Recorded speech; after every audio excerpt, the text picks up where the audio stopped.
Welcome to the Bean Apple Podcast. Belichick, I text him all the time. He just doesn't answer. Somehow got mono. God knows who he was making out with. Somebody had given me 2 tickets to a Jet game, and I had to run into a store. Came out, they broke my window, and they left 4 more tickets.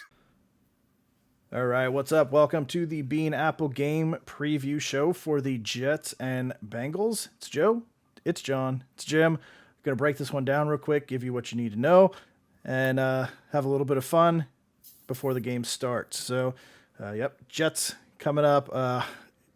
Big, I'd say a big game. It's going to be rough. No Zach Wilson, obviously, really sets this team back quite a bit with Mike White going forward.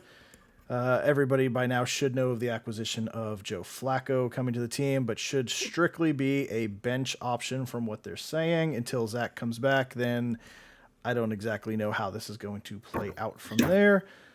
CJ Mosley is trending towards playing, which if you watched the game last week, we know exactly what that, who's calling? Anyway, yeah, sorry, caller trying to call in right in the middle of the show. CJ Mosley was. CJ Mosley was trying to call. It's Joe Flacco. He wants to start. Flacco. Yeah, he wants to start, but you can't, Joe, because you're 0-4 when you start for the Jets.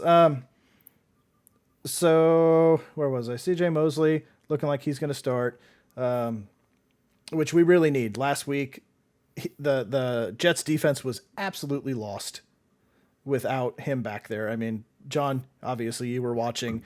The defense had no idea which way to go, running wild, passing wild. It was just a disaster. Just everybody lost. So we need that defensive captain back there to kind of get some semblance of organization on the defensive side.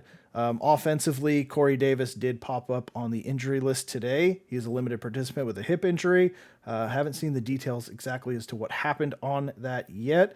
Hopefully it's just a limited and he ends up playing, because if he goes down on top of Zach Wilson, I don't know what's going to happen.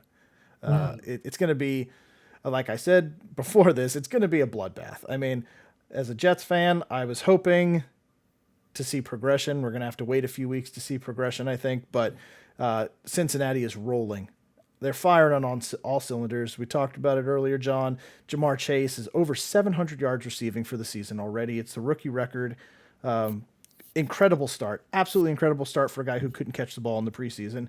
Now he can't drop the ball. It's just Spider-Man out there. So if he has 200 yards receiving, I'm not going to be surprised at all. No, not at all. It's going to be absolutely insane. From the Jets side, one thing that I want to continue to see is Michael Carter's development, and I would love to see Elijah Moore get more involved. You saw that end around for the touchdown against the Jets. Very elusive player when you get him the ball, and they need to get him the ball more. Michael Carter has increased his productivity each and every week for the last 3 weeks. Really expecting that to happen a lot, especially a lot of dump-offs, trying to get him the ball and make something happen. So Cincy, health-wise, looks pretty good. Trey Hendrickson is a limited participant. Chris Evans is not practicing, which could put a huge workload for Joe Mixon on the slate. So if you're fantasy-wise, Mixon's probably going to be a really nice play when they're up big, and just running the ball with Chris Evans out, it's going to give him even more run. So I don't know exactly how I see this going. It's going to be probably a 25-plus point victory for Cincinnati in all reality. Biggest players for me, I'm going to say Jamar Chase is going to go ballistic for Cincinnati. And what I want to see on the other side is that, like I said, Michael Carter, I think, is going to continue that upward trajectory. So I'm expecting 7 to 10 catches, 80 yards receiving, and probably 60 yards on the ground before it gets out of control. So he'll have a nice total game overall, but I don't think we'll hit the 100-yard mark on either side. Interesting. So I was wondering, you were saying bloodbath. I was wondering what the point spread you thought it was going to be. I mean, there's no surprises from when the line came out, and the line is only 9.5. 10.5 now. Even 10.5. I mean, Why thinking not 20. 17 and a half? It doesn't, I don't, to me, there's no way, I don't see any way that Cincinnati doesn't win by 20 points, right? It should be. I mean, so it's surprising that the line is still that low. Maybe it'll go up more, but I think it's going to be a one-sided game for sure. Well, Yeah, I mean, after last week's game, I mean, if New England's going to put 54 up, and they don't even have, yeah.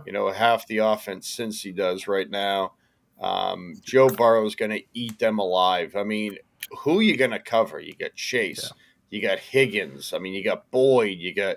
I hate to say Mixon, but Mixon actually looked good last week. So, yeah, this is going to be. I would be shocked if Cincy doesn't score 40 plus.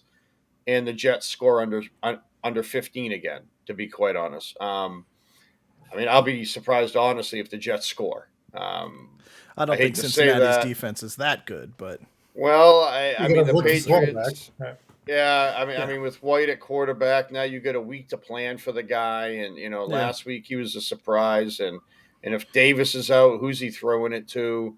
It's going to be the Elijah Moore and Michael Carter show, I guess. Yeah, I mean, it'll have to be Michael Carter. We took him in fantasy, in our fantasy draft show because he is playing well and he's catching the ball. That's one of the reasons why I took him. Yeah, because I think it's going to be out of hand. They're going to have to chuck the ball a whole lot. Unfortunately. But yeah, not going to be a good game for you, Joe. Not going to be. All you can hope for, like you said, is just play a decent, clean game where, like I said at the beginning of the season, just don't ruin it with penalties. Don't ruin it with turnovers. If you get beat 50-0 and you don't turn the ball over, it's probably a win, to be quite honest, because that's about as good as you're going to do. Yeah, and we'll see what actually, I should say in closing, what's going to be really interesting is the impact that CJ Mosley has, because that defense early in the season was keeping that team in games. A lot of games were closer than they should have been. The Titans game probably shouldn't have been a win, and that defense kept them in the game.